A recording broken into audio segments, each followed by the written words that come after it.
ஓம் ஸ்ரீ மகா காளிகாயை நம. அக்கா, புகுந்த வீட்டில் பெண் பிள்ளைகள் மகிழ்ச்சியாகவும் நிம்மதியாகவும் எவ்வித பிரச்சனையுமின்றி சகல சௌபாக்கியங்களோடு சீரும் சிறப்புமாயிருக்க இந்த 10 விஷயங்களை தொடர்ந்து செய்ய வேண்டும்.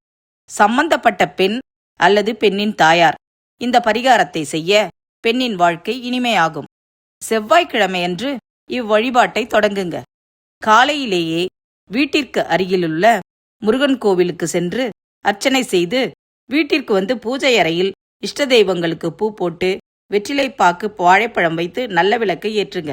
அச்சு வெல்லம் வைங்க.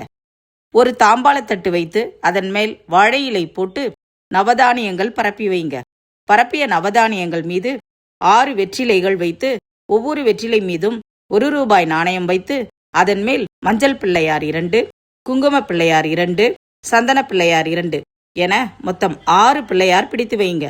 பிள்ளையாருக்கு பூ போட்டு 6 அச்சு வெல்லம் வைங்க. ஒரு பிள்ளையாருக்கு ஒரு அகல் விளக்கு வீதம் 6 அகல் தீபம் ஏற்றுங்க. மஞ்சள் கயிறு, மஞ்சள் கிழங்கு, குங்குமம், வளையல், மஞ்சள் நிறம், பச்சை நிறம், சிவப்பு நிறம் என 3 ஜாக்கெட் பீட் வைக்கவும்.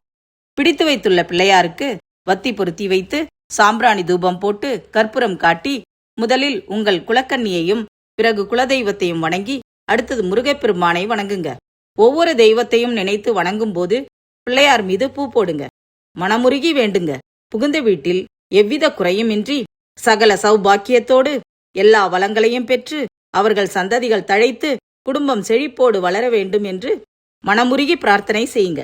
இவ்வாறு அரை மண்டலம், அதாவது 24 நாட்கள் தொடர்ந்து வழிபாடு செய்து வழிபாட்டை நிறைவு செய்யும் நாளில் வழிபாட்டில் பயன்படுத்திய வாழை இலையுடன் நவதானியங்கள், அகல்விளக்கு, பிடித்து வைத்த பிள்ளையார், வெற்றிலைப்பாக்கு, வாழைப்பழம் இவை அனைத்தையும் ஓடும் நீரில் போட்டுவிட்டு வீட்டிற்கு வந்து மஞ்சள் தூள், கல்லுப்பு கலந்த நீரில் குளித்துவிட்டு வீடு முழுவதும் மஞ்சள் தூள், கல்லுப்பு, பன்னீர் கலந்த நீரை தெளித்து விடுங்க. இவற்றை செய்ததும் தம்பதியர் முருகன் கோவிலுக்கு சென்று இருவர் பெயரிலும் அர்ச்சனை செய்துவிட்டு வீட்டில் வழிபாட்டில் வைத்திருந்த 3 ஜாக்கெட் பிட்டுடன் மஞ்சள் கிழங்கு, சரடு, குங்குமம், வளையல், வெற்றிலைப்பாக்கு, பழம் வைத்து கோவிலுக்கு வரும் 3 சுமங்கலி பெண்களுக்கு கொடுத்துவிட்டு வீட்டுக்கு வந்துடுங்க. வீட்டிற்கு வந்தவுடன் நீங்க வணங்கிய தெய்வத்திற்கு சர்க்கரை பொங்கல் வைத்து தேங்காய் உடைத்து சாம்பிராணி போட்டு கற்பூரம் காட்டி பரிகாரத்தை நிறைவு செய்யுங்க.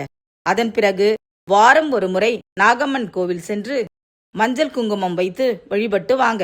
உங்க பெண் பிள்ளையின் வாழ்க்கை வளம் பெறும். அவர்களின் வம்சம் தழைக்கும். புகுந்த வீட்டில் பெருமையோடு நடத்தப்படுவாள். நல்லதே நடக்கும். ஓம் காளித்தாயே போற்றி. ஓம் அன்னையே போற்றி. ஓம் ஓம் ஓம்